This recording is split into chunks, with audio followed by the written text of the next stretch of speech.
Si Antutu 3,9 juta. Ini adalah iQOO 15, HP resmi pertama di Indonesia yang berani bawa Snapdragon 8 Elite Gen 5. Apakah ini salah satu HP terkencang yang pernah gue pegang? Pastinya. Tapi dengan harganya, kenceng doang gak bisa jadi satu-satunya alasan untuk memboyongnya. iQOO 15 dengan Snapdragon 8 Elite Gen 5 pertama di Indonesia.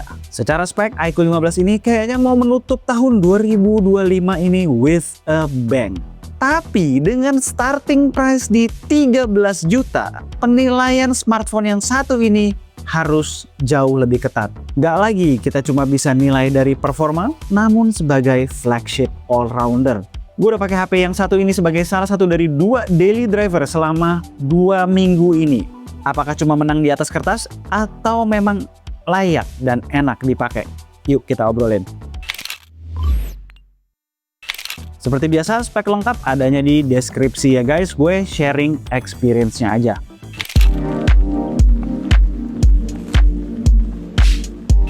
Kita mulai dari fisiknya dulu. Varian yang lagi gue pegang ini adalah edisi Legend yang udah tidak punya stripes BMW M Motorsport yang menghiasi flagship iQOO sejak dulu. Sekarang digantikan logo Monster Insight. Sedikit analisa gue soal hal ini. Di awal pas masih merintis brand image, memang kehadiran BMW Motorsport berguna untuk bikin brand iQOO sinonim dengan speed. Tapi sekarang ini udah terbangun ya brand awareness-nya, jadi nggak sepenting dulu kolaborasi dengan BMW. Oh ya, ada juga ya varian yang warna hitamnya, namanya varian Alpha. Poin pertama gue soal feel di tangan dulu nih. Tebelnya 8,1 mm dan beratnya sekitar 215 gram. Dikombinasikan dengan material kaca dan frame metal, jujur ini impresif. Mengingat baterainya 7000 mAh, ekspektasi gue tuh ini bakal berat banget. Ternyata enggak. Weight distributionnya juga bagus. Overall HP-nya berasa padat, premium, tapi nggak bikin pegel megangnya. Perubahan desain yang berasa juga itu ada di sudut-sudutnya.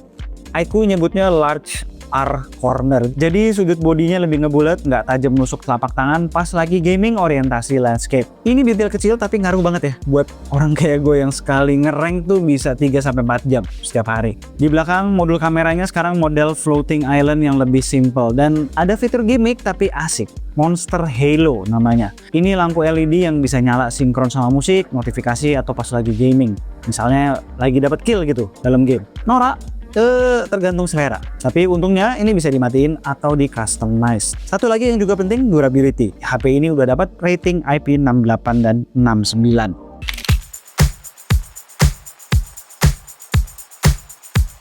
Kita lanjut ke layar. Ini adalah panel yang baru. Samsung 2K M14 Lite OLED seluas 6,85 inch. Resolusinya 2K, refresh rate 144Hz LTPO. Technically, ini adalah layar yang dibilang polarizer free. Gue nggak bakal bahas in detail tentang teknisnya.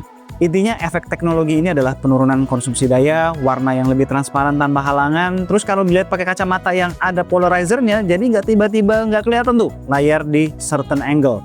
Lalu global brightness-nya itu bisa sampai 2600 nits. Ini bukan peak brightness ya. Kalau peak brightness-nya bisa sampai 6000 nits. Jadi dipakai di bawah matahari jam 12 siang pun konten di layar masih bisa kebaca jelas. Nah, soal layar baru ini, menurut iQOO ini pertama kali teknologi material OLED yang begini ada di smartphone ya. Dia kerjasama dengan Samsung untuk developnya. Move on ke speaker. Dual stereo speaker dengan setup simetris atas bawah. Suaranya kenceng, balance-nya dapet, enak buat nonton tanpa earphone sekalipun. Cuma memang secara bass aja ya, kayak HP-HP iQOO maupun Vivo yang lain itu kurang nendang aja, kurang berasa, kurang bulet. Dengerin nih.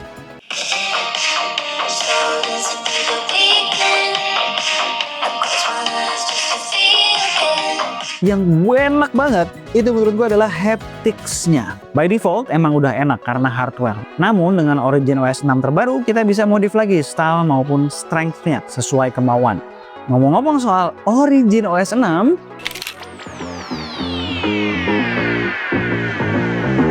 nah ini yang menarik. iQOO 15 hadir dengan Origin OS 6 berbasis Android 16 out of the box. Buat user lama iQOO atau Vivo, kalian bakal ngerasain bedanya. UI-nya berasa lebih matang dan berkarakter, animasinya fluid, transisi antar aplikasi mulus banget, dan fitur customization-nya makin dalam.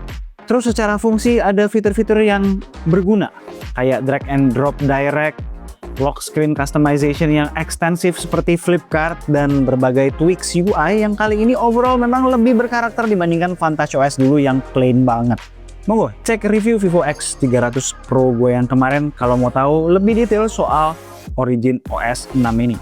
Yang beda dari penjelasan di video tersebut adalah selama pemakaian iQOO 15 ini gue jarang nemu bug yang ganggu kayak di awal X300 Pro rilis kemarin. Sebenarnya setelah update terakhir kemarin, Vivo X300 Pro udah jauh lebih baik soal bug di Origin OS 6-nya. Kalau nggak salah tuh hampir semua udah hilang. Kecuali satu hal yang masih juga ada di sini. Itu adalah soal akses kamera ke third party app macam WhatsApp, Instagram gitu-gitu. Dimana kalau kita rekam maupun jepret langsung dari dalam aplikasinya kualitasnya tidak maksimal. Begitu juga dengan video call WhatsApp misalnya. Kabar baiknya iQOO 15 ini dijanjikan 5 kali major Android update dan 7 tahun security patch. Ini komitmen yang berani, setara sama flagship tier atas. Jadi buat pemakaian jangka panjang, softwarenya aman dan akan terus diupdate.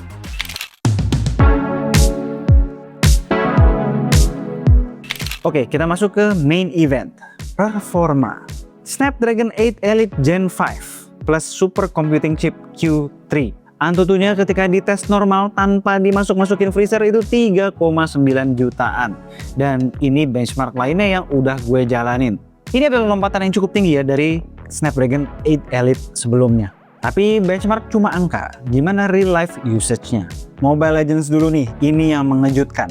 Sama kayak OnePlus 15 kemarin yang udah gue coba, di iQOO 15 ini sekarang opsi ultra frame rate-nya itu ngikut sama refresh rate layar. 144 Hz layarnya, artinya FPS-nya bisa 144 FPS juga.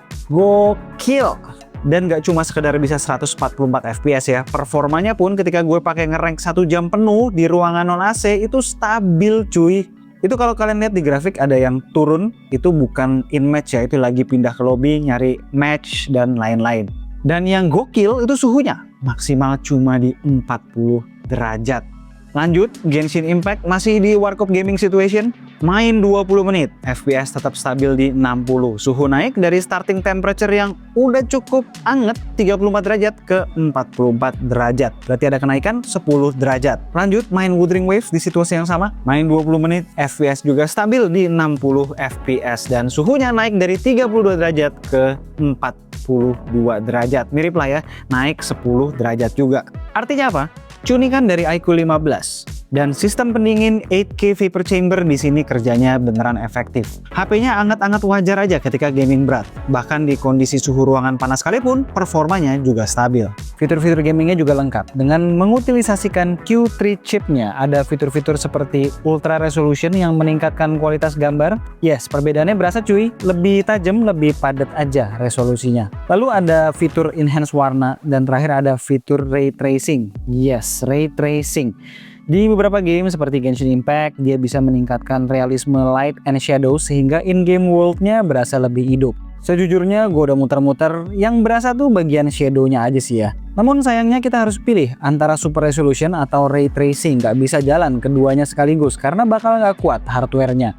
Oh ya, nggak lupa juga bypass charging masih ada tentunya. Ketika diuji performance buat non-gaming, dipakai export video dari CapCut, dia mengasapi smartphone berdimensity 9500. Cukup jauh lagi bedanya.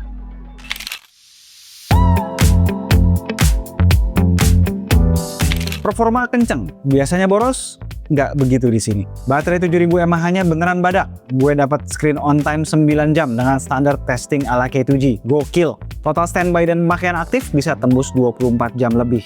Ini adalah HP yang bisa lo bawa traveling tanpa harus was-was nyari colokan.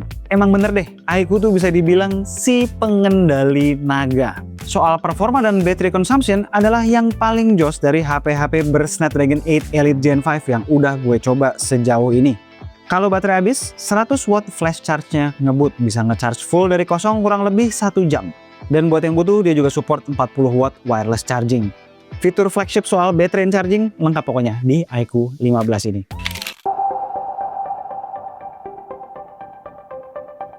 Terakhir kita bahas kamera. Jujur-jujuran aja, penilaian gue tentang fotografi paling 7 dari 10.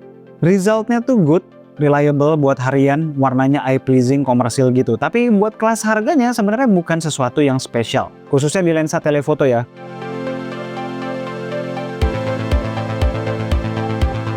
Di optical zoomnya sih kayak misal buat moto portrait gitu tergolong bagus ya dengan detail yang cakep. Tapi meskipun speknya 50 megapiksel, kalau lo zoom di atas 10 kali, detailnya tuh udah kurang.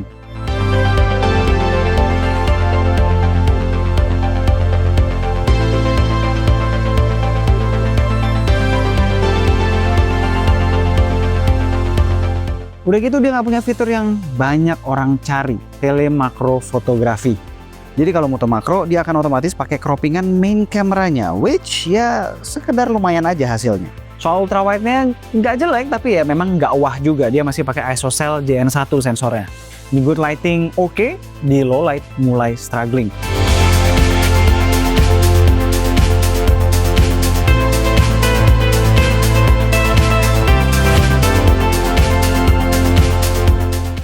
Untuk main kameranya sih tergolong bagus ya, hampir di semua kondisi. Dynamic range mantap, handle low light juga bagus, detail overall oke. Lihat nih beberapa foto yang udah gue ambil.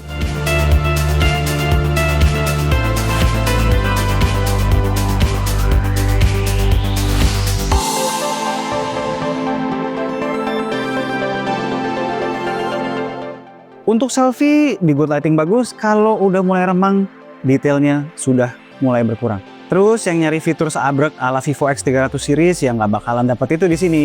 Yang si IQ15 dapat paling sebagian kecil dari efek-efek AI visual, color tones film positif, flashback negatif, CCD style, dan mode humanistic buat street portrait fotografi.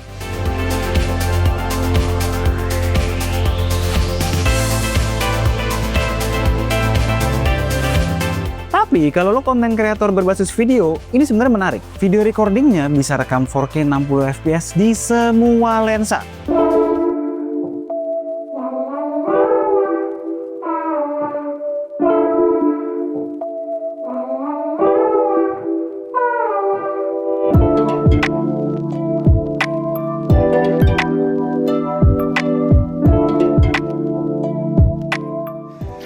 Guys, lagi nyobain kamera depan 4K 60 nih sekarang.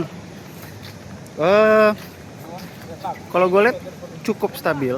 Beda ya sama yang sebelumnya yang bener-bener gempa bumi. Sengaja dibikin gempa bumi supaya nggak makan pasarnya si Vivo. Cuma sekarang termasuk stabil. Ya langkah kaki masih berasa. Ini kondisinya mendung di sini. Kalau gue lihat secara jitter sih nggak tahu deh, kayaknya sih minimal ya. Gue nggak terlalu harus lihat di komputer. Nah, kalau sekarang gue mau tes fitur noise reduction-nya. Ini posisi gue di sebelah situ tuh kayak ada air terjun, jadi ada suara, ada noise di background.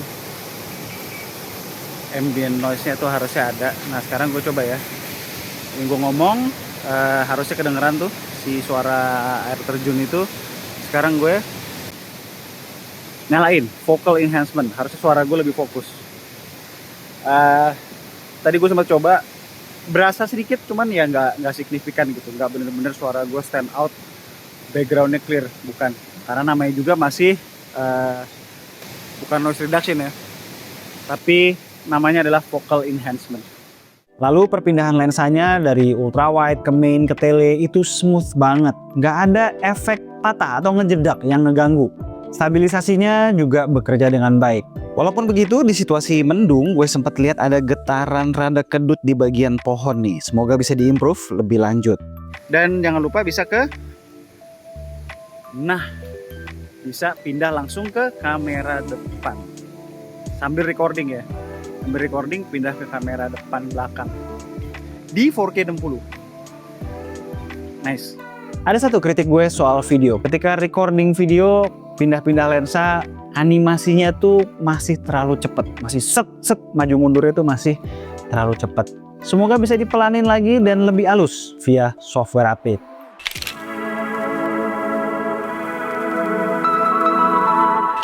Sebelum closing ada beberapa hal yang gue rasa perlu gue bahas singkat. Pertama, storage start di 256GB sampai 1TB. Yes, 1TB. Buat kalian yang koleksi, ya apapun itulah yang kalian koleksi sampai butuh 1TB, ini big deal. Lalu buat copy file dia kenceng ya karena udah USB 3.2. Untuk SIM card juga udah support eSIM. Terakhir soal RAM di varian 12256 dan 16512 itu dapat RAM LPDDR5X Ultra yang punya bandwidth 9600 Mbps. Sementara di varian yang 16 1TB dapatnya RAM LPDDR5X Ultra Pro dengan bandwidth 10667 Mbps. Alright, iQOO 15. Kesimpulannya, setelah melihat kelebihan dan kekurangan smartphone yang satu ini, kesimpulan gue, iQOO 15 adalah sebuah flagship titik. Bukan flagship killer lagi, bukan value flagship. Namun flagship yang secara harga memang slightly atau sedikit lebih murah. Karena harganya sekarang naik signifikan dan bakal dimenang-meningin sama real flagship yang lain. Harganya mulai dari 13 juta untuk yang 12256, 14 juta untuk 16512, serta 16 juta untuk yang 16 1TB. Coba kita breakdown variannya ya. Dengan segala kelebihan dan kekurangan yang gue udah bahas tadi, menurut gue varian yang paling value deal justru yang 1TB. Apalagi dia dapat RAM yang beda sendiri ya dengan bandwidth tadi gue bilang 10667 Mbps. Nomor 2 itu adalah yang 512GB. Dan yang terakhir, yang paling kurang value-nya adalah yang 256GB. Di akhir 2025 sampai 2026 nanti, beginilah realita soal harga smartphone. Bakalan rata naik semua. Penyebabnya itu banyak ya. Yang sifatnya luas, ada shortage RAM yang bakalan pengaruh ke banyak sekali smart devices. Yang sifatnya spesifik, ada SoC flagship yang terus menanjak harganya. Belum lagi soal rupiah versus dolar. Bener, iQOO 15 sekarang kelihatan mahal pakai banget. Tapi memang kita butuh saingan-saingan dulu pada rilis dan punya harga. Baru deh ada perbandingannya. Intinya kalau lo cocok sama HP-nya, gue saranin gas pas PO supaya dapat value terbaik karena ada cashback yang detailnya udah gue taruh di deskripsi, atau nunggu promo-promo tanggal kembar. Karena overall HP-nya sebenarnya bagus, tapi gue paham ketika kalian ada keengganan melihat harganya yang semengejutkan itu. Sekian aja video dari gue kali ini. Gue Alessa and this is K2G. Tunggu racun-racun kami berikutnya.